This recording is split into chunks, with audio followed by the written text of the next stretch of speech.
बिस्मिल्लाहिर्रहमानिर्रहीम। अस्सलाम वालेकुम व्यूअर्स।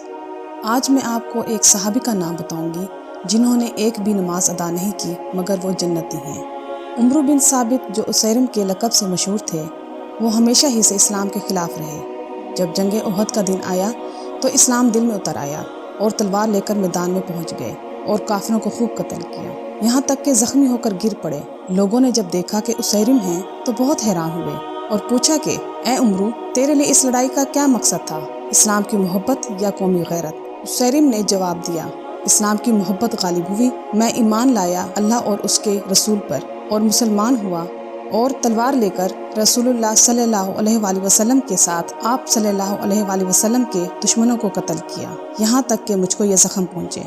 ये बात ख़त्म की और शहीद हो गए। बिलाशुबा वो अहले जन्नत से हैं। हज़रत अबू हुरैरा रज़ियल्लाहु ताला अन्हु फरमाया करते थे कि बताओ वो कौन शख्स है कि जो जन्नत में पहुंच गया और एक भी नमाज नहीं पढ़ी? वो यही सहाबी उसैरिम हैं। उम्मीद है कि आपको ये वाक़या पसंद आया होगा, तो मेरी वीडियो को लाइक करना और मेरे चैनल को सब्सक्राइब करना ना भूलिएगा। मैं इंशाअल्लाह मज़ीद दिलचस्प, मालूमाती और सबक आमोज़ वाक़यात आपके साथ शेयर करती रहूँगी। मेरी तरफ से आपको ढेर सारी दुआएँ। उम्मीद है आप भी मुझे अपनी दुआओं में याद रखेंगे। चलती हूँ, मिलते हैं इंशाअल्लाह नेक्स्ट वीडियो में। अल्लाह हाफ़िज़।